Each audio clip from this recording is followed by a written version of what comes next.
All right, we are live here on Facebook. Hey, listen, guys, there is more than one way to skin a cat. So we got this thing working. We are ready to go. This is June Collier and VP of Marketing with myEcon. Super excited to have you guys watch us here on Facebook. And what I'm doing is today I brought on a gentleman who I have a lot of respect for, someone who I have known for a couple of years now, has become a really good friend of mine, Mr. Gregory Napier. And he's out of the state of Ohio, the great city of Columbus. And what we're going to do today is we're going to talk a little bit about credit repair. And I'm going to be specifically talking to Greg and asking him questions about his credit repair and his personal experience, because I have had the pleasure of seeing him from the beginning to the end of the process, from the beginning to the end of the process. So we've got a couple of people that are logging in that are saying good morning. We got Miss Sharon Griffin. We got Mr. Maurice Davis. We got Miss Phyllis George. Welcome. Thank you for tuning in for the 12 o'clock, the noon hour. You know, I was trying to get started at 11:30, but Greg, I guess we got started at 12 o'clock as we had planned on getting started. So, all right. What I want to do is I want to just kind of jump into this thing, and I've got a few questions that I want to ask Greg, and get some feedback from Greg as to his thoughts here. Greg, why don't you share with us today? Where is your credit score at today? My credit score right now, as of to date, is in the high 700s. It's a 756 to be exact on one, a 761 on another one, and a 762 All right. on the other one. And you got an app on your phone, Greg. I'm getting a little feedback. You probably I don't have. You ain't got no headset. I do not. Okay. All right. I don't have. I'd have to go get it. I apologize. We're gonna plan for this a little better next time.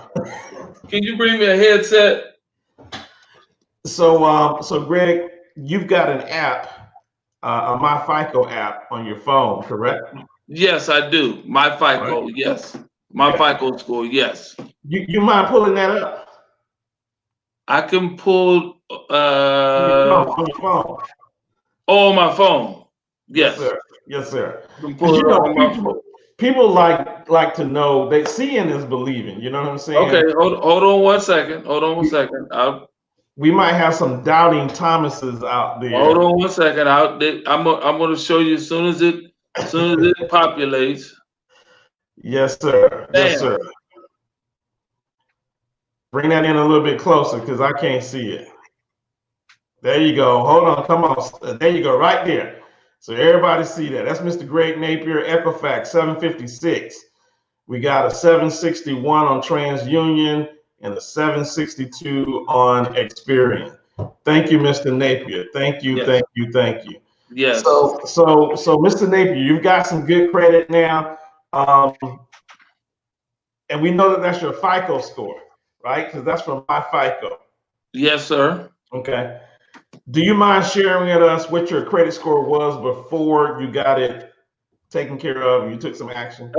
Absolutely. It was in the low 600s. Okay. Low 600s. I'm not sure exactly. I know one of them was a 5 something, and the other one was a 609, and then I think the other one was 6 something. They were in the high fives. One of them were in the high fives. And the other two in the low 6s. Okay. All right. And yes. So we had a 590, 595, and then we had some 600, 605, 609, somewhere around there. Okay. Yeah.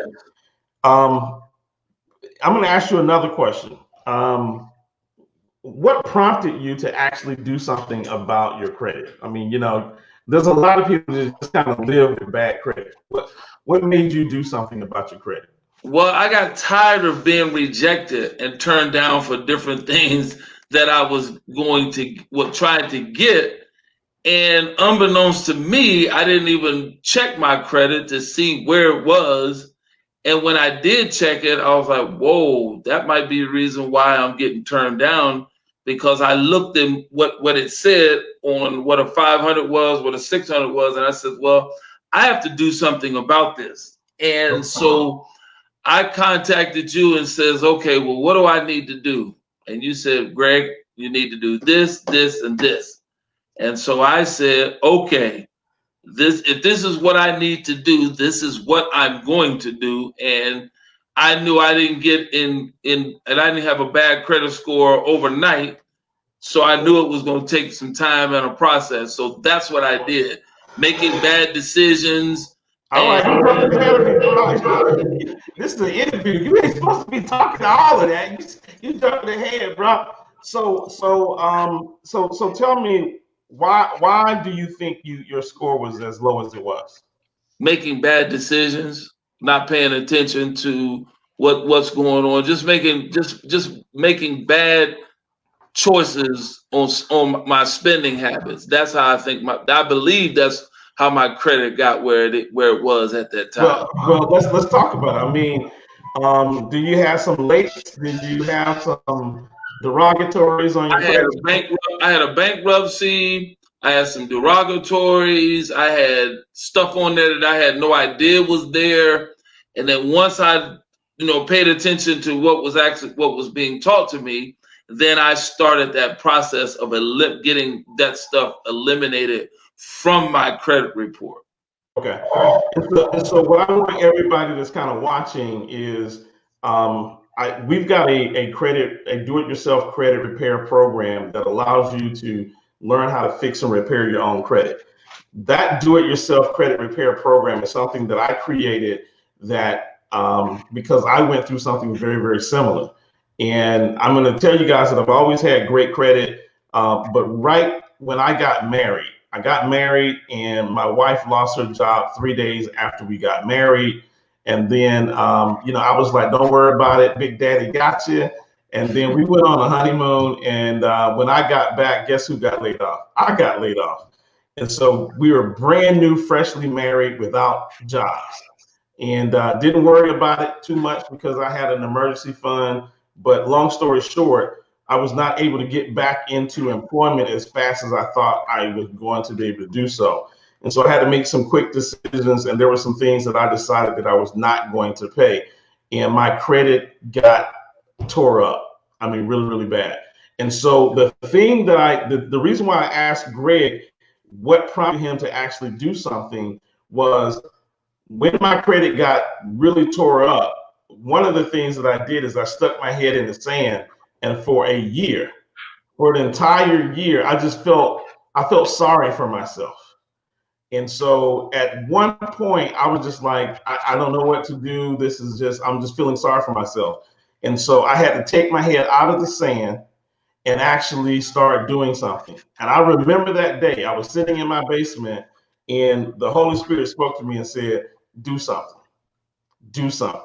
And we got to take action. And so I was teaching this class out in California, and I had a young lady who had a horrible credit score. And I said, okay, the first thing that we need to do is we need to pull your credit, and we need to take a look at your credit, take a look at your score.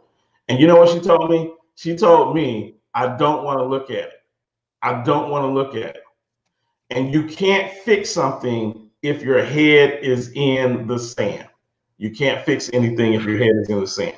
So let me ask you this question. Have you, prior to this, had you ever had a low credit score in the past? Yes. Okay. And how did you turn that around? Did you pay somebody to fix your credit, or did you wait 7 years? What was the strategy that you applied? I actually paid a company, and I don't know if you want me to say the company, but I'll just say I won't say the company. And the company charged us $200, and we did that for 7 months with no results. Okay, so $200 a month, or just a flat fee of $200? $200 per month. Wow. 199 to be exact, but just to round it up, $200 a month, and that company is still in existence right now as we speak in 2020. All right. All right. Great. So you were paying for someone to actually fix your credit. Yes, All right. And you got no results from that. All right. none, So zero. then we come along and we've got this do-it-yourself credit repair program that actually teaches you step by step how to fix and repair your credit. Tell me a little bit about your experience with that do-it-yourself credit repair program.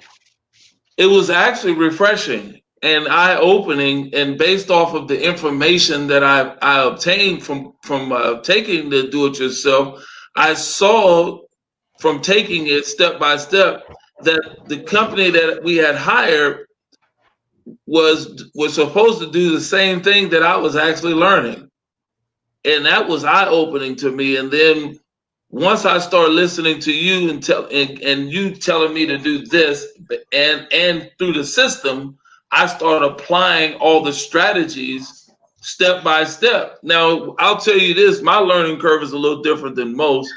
It took 2 hours for me to sit down and go through the whole entire program.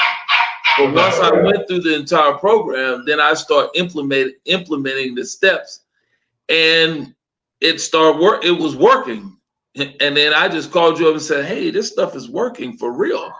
I was a little skeptical at first because even though I was in the company, I would still have a little apprehensive about, hey, I got to do it myself. But then I got a little bit more comfortable as time went on, and then I just kept utilizing the process over and over and over until the results start coming in, and they start coming in fast.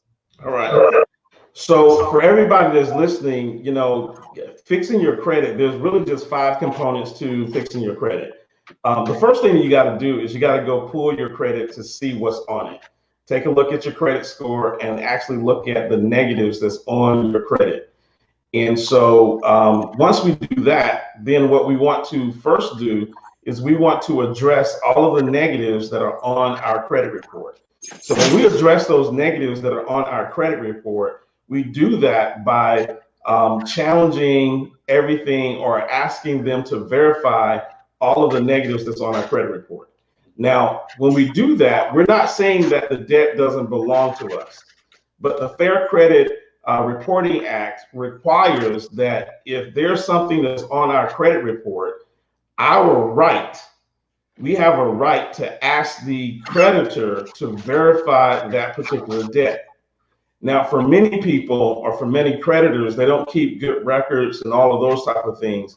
And because if they can't put themselves in a situation where they can verify the debt and prove that the debt is yours, then it has to come off. So here's what I want to just tell you. It could be your debt, but the fact of the matter is that the law says that the creditor has to verify that this is your debt. And there's certain steps that they have to go through to verify that. You could get some things removed off of your credit simply because they have poor records. They've kept their record keeping is poor and they can't verify that, or they can't verify it within the time frame in order to do so. And so that's sort of your first pass with that letter. And so we go through a series of 4 different letters that take you through that process. Even if they say that they can verify the debt, then you also have a second letter that you send that says, how did you verify the debt? And so that's part of the law as well, is you have a right to figure out how they verified the debt. So we've got 4 primary letters that are sent out to the creditors over a time period to get that done. Now, here's what I want to also say. I want to say that for many people, the stuff that's on your credit report is probably yours. Let's just be honest and let's just be transparent and put it all out on the floor. Your credit probably doesn't have a lot of stuff that doesn't belong to you.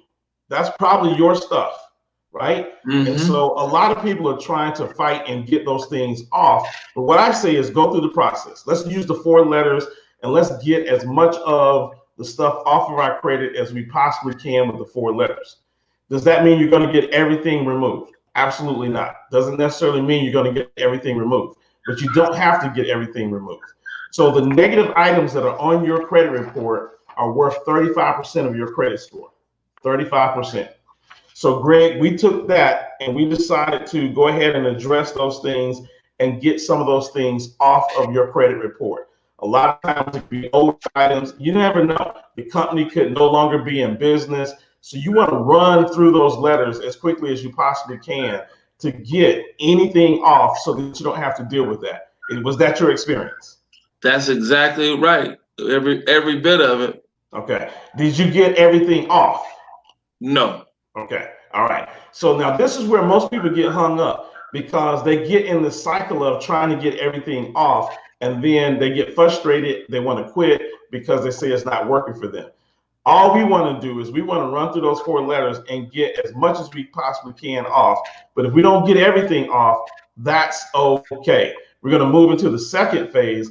And the second phase, which is almost as important as the first phase, is called credit utilization. All right. And so with credit utilization, credit utilization basically means how much credit do you have extended to you and how much are you using of that extended credit. So for example, if you have a $1,000 credit card and you max that bad boy out at $1,000, you have a 100% credit utilization on that credit card. And that's bad. So Greg, what do you think, where should we, what's the credit utilization that we should have on our credit, on our debt? I'm not really sure. I forgot. I don't forgot what that number is. I think 30%. It's 30%. All right. It's 30%. It's 30%. One's 35, then 30, then 15. Okay. Then, so yeah, it's 30%. I took you through those steps. Now, here's what that means. If you have a $1,000 credit card, you should never have more than $300 on that credit card. That's the maximum that you should have. And so that's where a lot of people get in trouble because they got a $1,000 credit card. They think I need to push this thing to the max. And that's not the case. And so I know, Greg, we had to start off with a secure credit card and it had a low amount that was on that card. So we had to keep everything low. And we're going to go through those strategies. But that is worth 30% of your score. Mm-hmm. So here's what I want to tell people. When it comes to the negative items on your credit report, you really don't have much control over what gets taken off and what gets kept on your credit report. I mean, you can fight that battle, but you're fighting a battle asking somebody to remove something for you. That's worth 35% of your score. But when it comes to credit utilization, you have 100% control over credit utilization. And that's the beautiful thing about what I love about the credit repair training is that 30% of my credit score, I have 100% control over. Mm-hmm. I can determine if I'm going to pay off my debt or not and keep my credit utilization low. So that's what we start working on. And that's where people start to struggle because they haven't broken bad habits. Right. See, you're paying for somebody to remove the negatives, but that company that you paid to remove the negatives, they can't lower your credit utilization. Only you can lower your credit utilization. Only you. Yes, sir. No one else can do that for you. Okay. And so when it comes to credit utilization, even when you look at your credit, there are certain things that you want to pay off and certain things that you don't. For example, credit utilization is revolving debt. So paying off your house, paying off your car, none of that helps you on your credit. Only revolving debt is calculated in your credit utilization. So what do? We focus primarily, for most people, the revolving debt is credit cards. So that's the first thing that we do is we start knocking down those credit cards. Hey, Greg, when you started knocking down your credit card debt, or did you have? I don't think I remember you having, because you had went through the bankruptcy, and so through that bankruptcy, I don't think you had credit card debt. Is that? I did not. Okay, all right. I did not have any credit card debt. Correct. Right. As I had a Chapter 13, but I didn't have any credit card debt. No, sir. Okay, so no credit card debt. So the credit card debt wasn't there. You had already gone through the bankruptcy. So credit utilization was not really a big issue for you. because you had already went through this bankruptcy and credit utilization was not an issue for you. Correct. So what I want to let people know is that for every person, it's a different scenario or a different situation.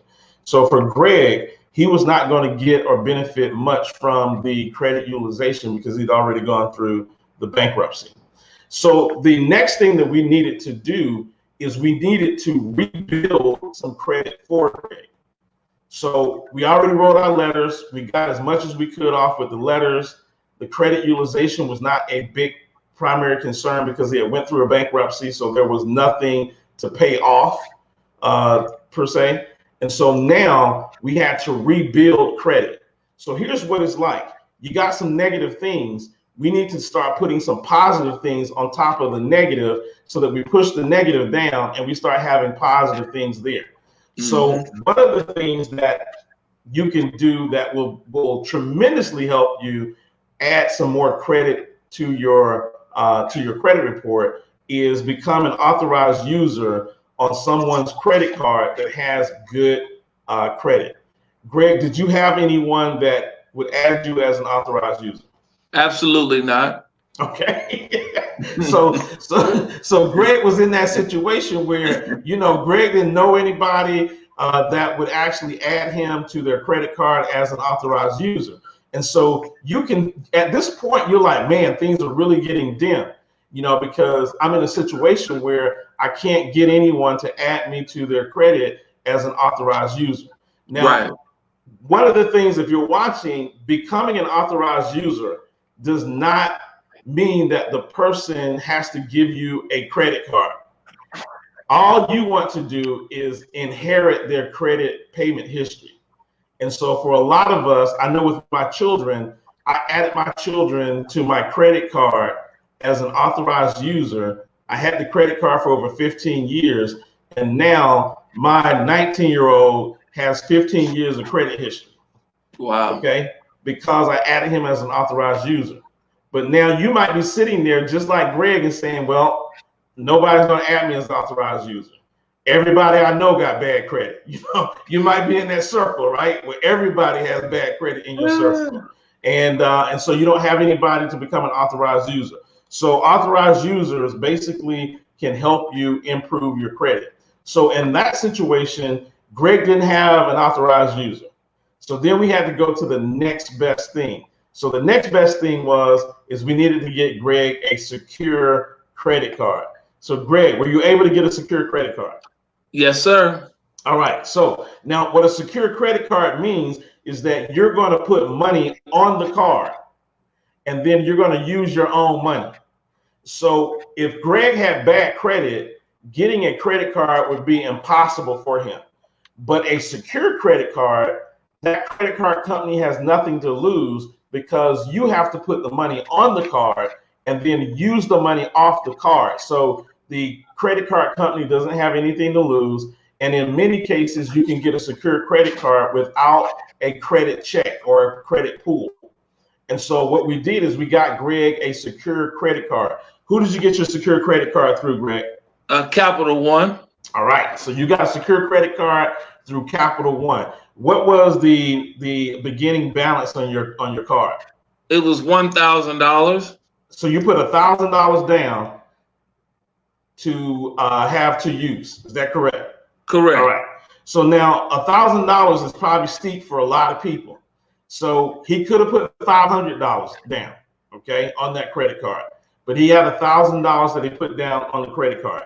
Now, Greg, what did I tell you? The credit utilization you had to stay under 30%. We had to stay under 30%. So that meant that on that $1,000 credit card, he cannot put more than $300 on it, or it would start taking him out of whack for his credit utilization. All right. So Greg knew not to put more than $300 on his credit card. Now, Greg, I gave you a strategy on that credit card that took you to the next level. What did I tell you to do with your credit card?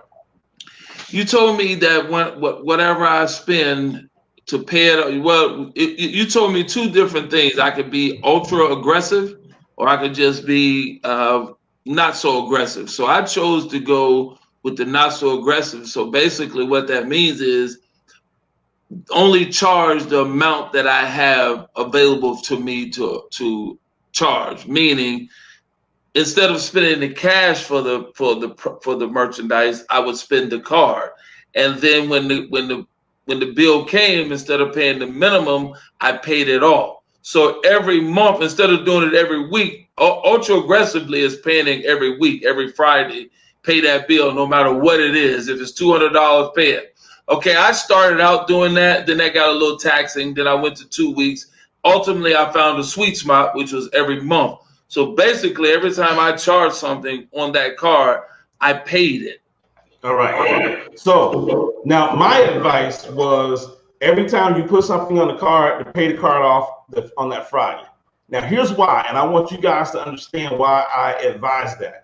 Because I advised Greg to never swipe his card if he didn't have the money to pay for it in the bank. So basically what we did is we replaced his debit card with his credit card. But what I wanted him to do is I wanted him to use the credit card to go get some gas. If he was going out to a fast food restaurant, if he was going to the grocery store, use the credit card. Then on that Friday, pay the credit card off. Because remember, we're trying to keep it under $300. So I'm using the card and I'm paying it off. I'm using the card and I'm paying it off. So what I'm doing is I'm replacing my credit card like it was a debit card, or I'm replacing my debit card as a credit card, and I'm paying it off every Friday. Now, the reason why I said pay it off every Friday is because I know that some people have bad habits. They'll get to spending. They'll spend the money on the credit card, and then they'll have the money in the bank, but then they'll spend the money somewhere else. And then they find out at the end of the month, they don't have the money to cover everything that they spent on the credit card. So if you pay it off every Friday, you don't find yourself in that particular situation. Also, I learned the algorithm of the credit card companies. So the credit card companies have algorithms. And so you got more payments that you pay on that credit card if you pay it off every Friday, right? Now, Greg, there was something else that was special about Capital One. Did you have like a 1%, 2% cash back with Capital One? I forget what the cash back was, but whatever it was, I kept using it. Okay. So here's another beauty of using your credit card the way that I stated. You never pay any interest as long as you don't pay the minimum. As long as you pay it off every Friday, I never paid any interest on my credit card. But my credit card gives me 2% cash back. So the fact that I use the credit card and pay it off every Friday, but then they give me 2% cash back, it's like they're paying me to use their card. And so you start racking up cash back, and then you can use that cash back to pay off the card. And I'm sure you've done that as well, Greg. You've seen that cash back and you apply the cash back to the balance of the card. Is that correct? Yes, I continue to do that to this date. Every time that money accumulates, I just take and swipe it and go right toward the balance. Yes. All right. So now we got into this habit of using the card, paying it off, using the card, paying off. About 9 months down the road, and this is with Capital One, because I got a Capital One card and I know this. About 9 months down the road, what did Capital One do? They increased my balance. So Capital One increased you from $1,000 to, I think it was it $2,500? It was $2,500, and I called you and said, "Whoa, what is this?" All right. So now, Capital One, the computer, is not somebody that's looking at your account. I realize that it's the computer. The computer sees that you made so many transactions, you've paid off your debt on time, you haven't really been charged any interest because of the strategy that I'm teaching. So Capital One says, let's give this person a credit increase. So he got a credit increase of $2,500. Now, that $2,500 helps you out because now you have more money that can lower your credit utilization. See, there's two ways that you can lower your credit utilization. You can either pay down your debt or get more credit. The problem with people with bad credit is you can't get more credit. So the only option you have is to pay down your debt. But if you're starting to use your Capital One credit card the way that I instructed Greg to do, in 9 months, 9 to 10 months, Capital One will automatically increase. So Greg, did you have to ask for that increase? I did not. they automatically increase your credit score or your credit limit because you have been paying on time like that. Okay. Now, Greg, you continue to do that process. And about another 9 months, what happened again? I got another increase. So about another 9 months later, he's practicing paying the car, using the card, paying it off, using the card, paying off. 9 months later, he got another credit increase. I think that was your last credit increase. It's the last one to date. Right now, it's at 4,500. All right. So we went to 4,500. So in about a year and a half, 2 years, we went from $1,000 in a credit limit with this card to $4,000 on a credit limit on this card. Mm-hmm. And so now Greg has, you guys saw he's got a 750, 760 credit score. So now Greg is ready to get a regular Capital One card. Okay. And so, so Greg, tell us, well, actually, that's funny because you had a secure credit card, and then the secure credit card, they started doing increases. So you kind of got a unsecured about 9 months after that. That's how that happened. It hasn't come in the mail yet, but it's due to be here. I was hoping it would have been here before you asked me for the. But yes, well, that's coming in the mail. But my point is this: is that if you have $1,000 secure credit card in the beginning, and then they sent you a letter 9 months later that gave you a $2,500 increase, that secure credit card went from a secure to an unsecured credit card. Okay.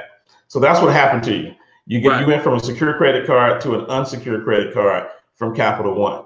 Correct. And then we just recently had you apply for a new Capital One credit card with a little bit more favorable terms.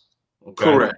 Because you have a better credit score, because that original credit card that you had has an annual fee.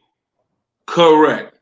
Right. All right. So if you're listening, the secured credit card had an annual fee. What was your annual fee? $39. All right, so $39 a year just to have the card. So once he started getting his credit straightened out and he got his credit together, he no longer wanted to pay $39 a year just to have the card. So what we did is we contacted Capital One, and what we tried to do is we tried to convert that card to a different card. And we actually were successful in converting it to we didn't convert it to a different card. They just had us apply for a new card. So right. You got qualified for the new card, and you still have the old card with the $39 yearly renewal on it. Correct. Okay. And so what we're going to do, I did not want him to close out that account. I didn't want him to close the card. But what we're going to do is when it comes time for the card to be renewed, for the $39, we're going to call Capital One and ask them to waive the $39 fee. All right. So now he has a new card that's in the mail that's coming that does not have a $39 fee. It's just a regular credit card that he has. He's going to now start applying that same strategy to the new card that actually came in. All right. Yeah. So that was a secure credit card, and we ran that. But during that same time, we went out and we got a credit builder loan.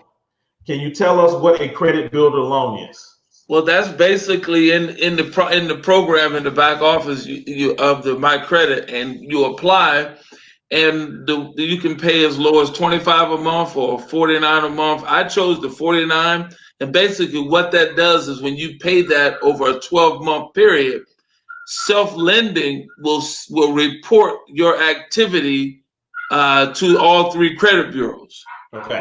For 12 months, and right. Then it's secured by a CD that will become mature after 12 months, according to what they explained in the self-lending building loan process. So for those of you that's watching, what we did is we got there are some banks out there that will allow you to get a CD, and a CD is a certificate of deposit. And so what they will do is they will say you can do a $500, you can do $1,000 CD. And so what they'll do is they'll put $1,000 in a certificate of deposit in your name, but they will freeze that CD. So you can't take the money. You can't use the money. And because they freeze the CD at their bank, they have no risk. So because they have no risk, you can get this loan without a credit check, without a credit pull. And that's important because we don't want to be pulling our credit, because you get points taken away from you when you have credit pulls and credit checks. And so we got this loan with the bank. It was a CD, a certificate of deposit. They deposited it into their bank with our name on it, but they froze it, which meant that we can't touch it. And then they gave us payments on it. So Greg was paying $50 a month, and he just kept paying $50 a month.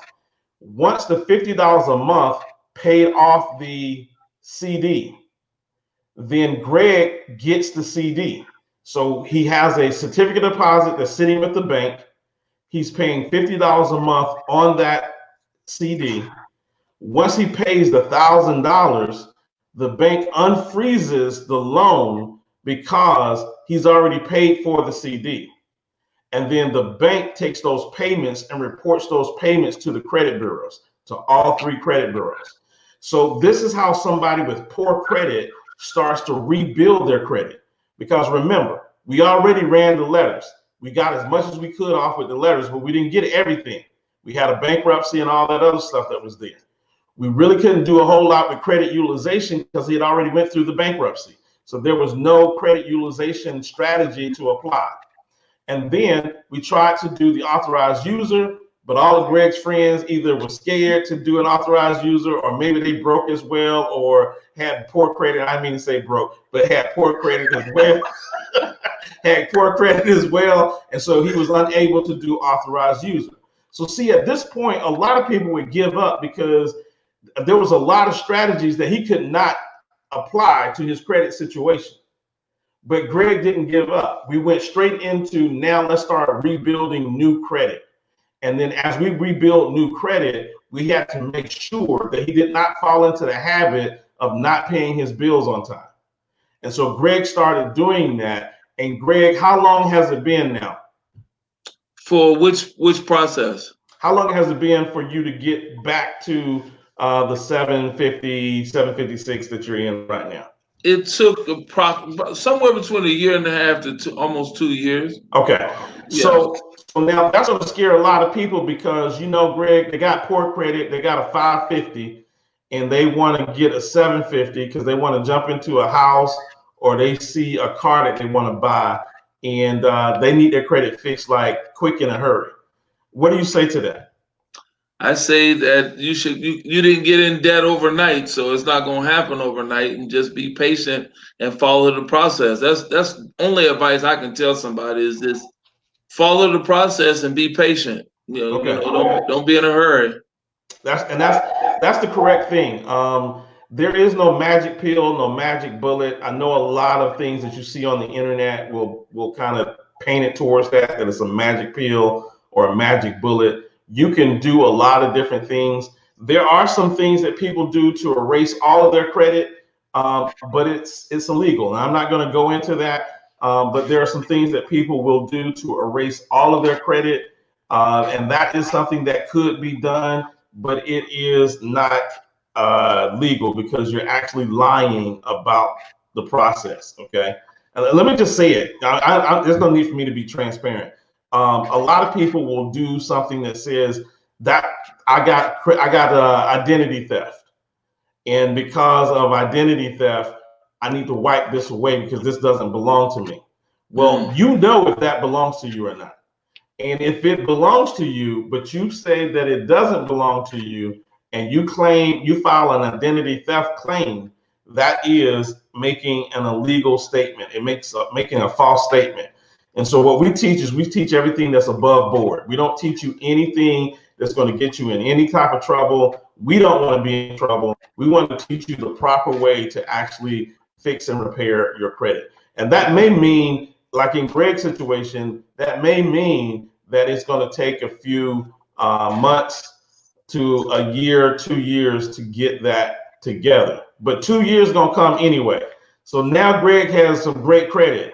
Tell me what you plan on doing now that you got a strong credit score. Well, the first thing I'm working toward is refinancing our home so we can lower the interest rate, get a lower payment, and then pay that mortgage off. And then my wife and I will be completely 100% debt free once we pay the mortgage off. All right, so y'all saw that. So now he's got better credit. So now he can use his credit to refinance his home, drop the interest rate on the mortgage. And what he's probably going to do, since he's been paying the payment as it is right now and been able to pay it, when he refinances and drops the payment, he's going to take that money that he was paying and continue to pay it. But now he's paying more of that house off, and he's going to pay it off a lot faster. Great stuff. Great stuff. That's correct. That's correct. Great stuff. I love it. So Greg, what would you say? What are some of your final comments here as it relates to your credit score? I would just my one of my biggest things is just telling people to just be patient. Take it one step at a time. Don't be in a hurry. I know, like you said, and I've seen it myself, that people can tell you, hey, in 4 months your credit can be completely together. It don't take that long.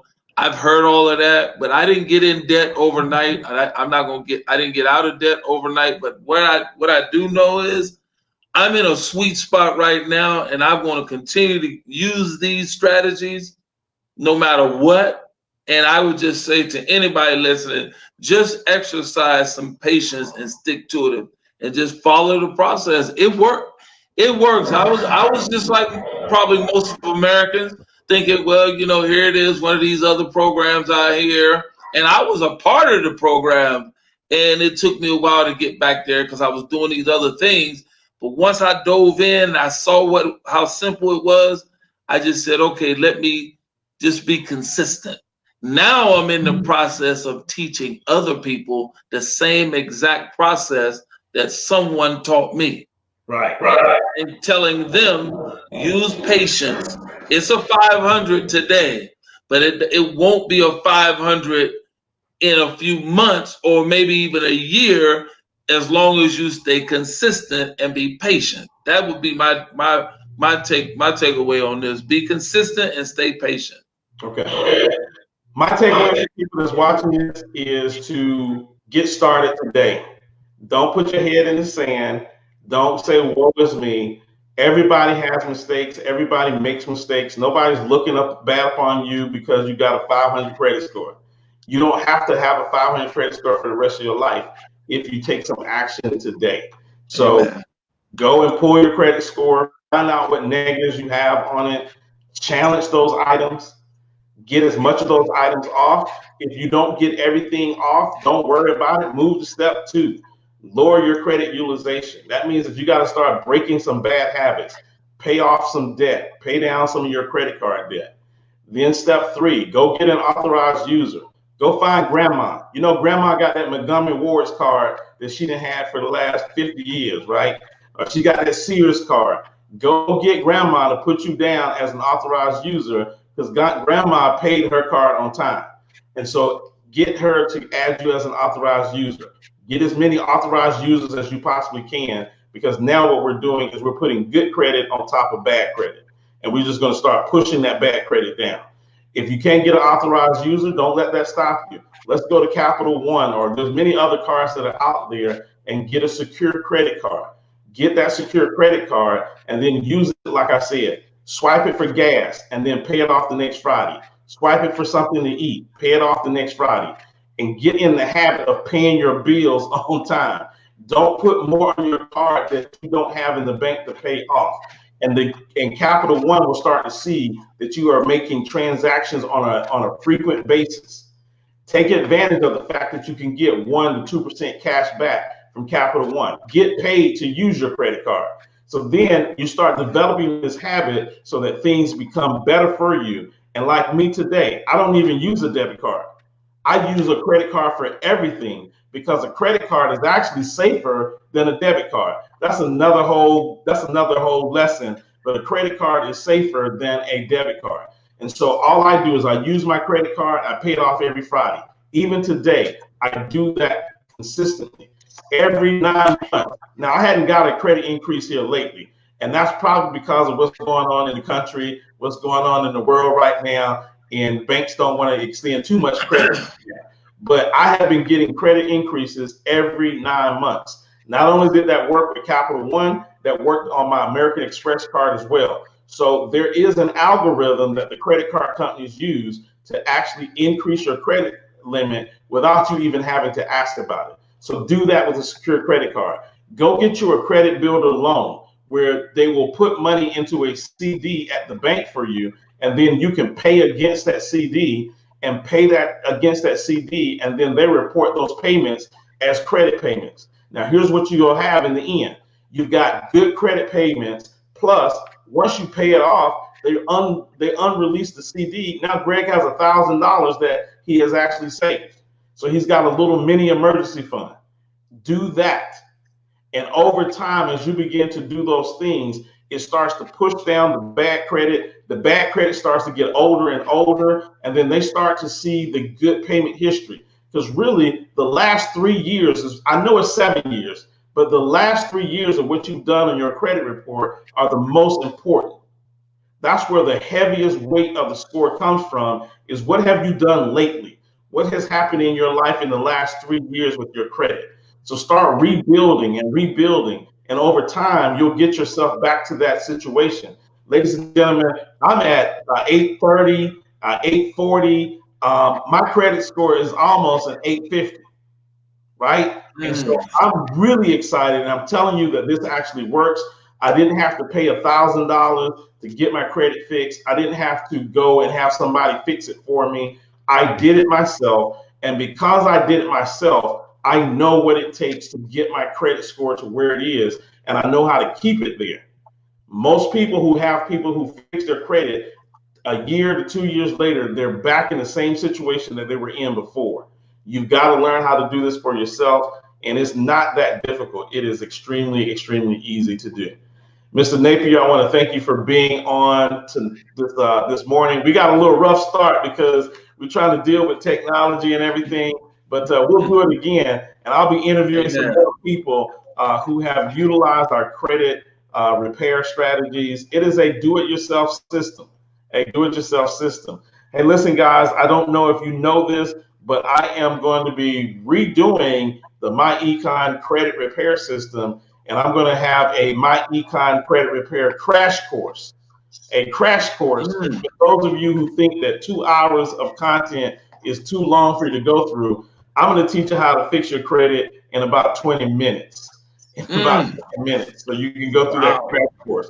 So we're redoing that as we speak right now. I'm so excited for all of the people who always plug in and tune in and are listening. If you're dealing with poor credit right now, now is the time to get started. Now is the time to take action and do what you need to do. Get back with a person who can help you. If you're here on my channel and you need some help, reach out to me. I'm not going to do the credit repair for you, but I will point you to the resources and the training that we have already provided so that you can purchase that. Notice I said purchase that, right? So that you can purchase that and actually get the training so that you can fix and repair your credit, because it will definitely change your life as it's doing Mr. Napier. I know you guys are refinancing your home. I saw the other day that you were talking about getting some new windows, and because of your credit, you can get some new windows at a 0% interest rate. So that's pretty awesome to hear. And having that credit can definitely make a difference in your life. Yes. Thank you. All right. Well, ladies and gentlemen, thank you so much again. If you like the shirt, I Am Breathing. That's Miss Latoya and Mr. Daniel. They have a great line of shirts, and I thought that this was just so appropriate for this time. The power of the tongue contains life and death. Amen. I know some people say I can't breathe, but I'm saying, and I'm claiming that I'm breathing. I'm breathing. I'm breathing. I'm breathing. Man, I need to do a promo for Latoya. Latoya, I know you're out there. Type in your website. Um, There she is. There she is. Here. Type in your website. Let them know how they can get a T-shirt. I am breathing. Genesis 2:7. Make sure you go to Genesis 2:7, and you'll figure out why I am breathing. I am breathing. I know a lot of people say I can't breathe, but I am breathing. I'm going to speak life. I'm going to speak life into my life. You can speak whatever you want to speak into your life, but I'm going to speak life into mine. Amen. All right, gentlemen, that's all that we got. We'll chat with you soon. What's Latoya's brand? What's their brand for the T-shirts? I can't. Affirm me. Affirm me apparel. Affirm me apparel.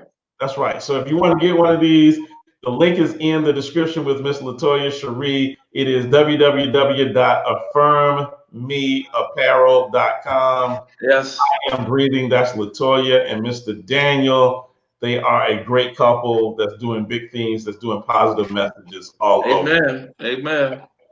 All right. We'll talk to you guys soon. Take care. God bless.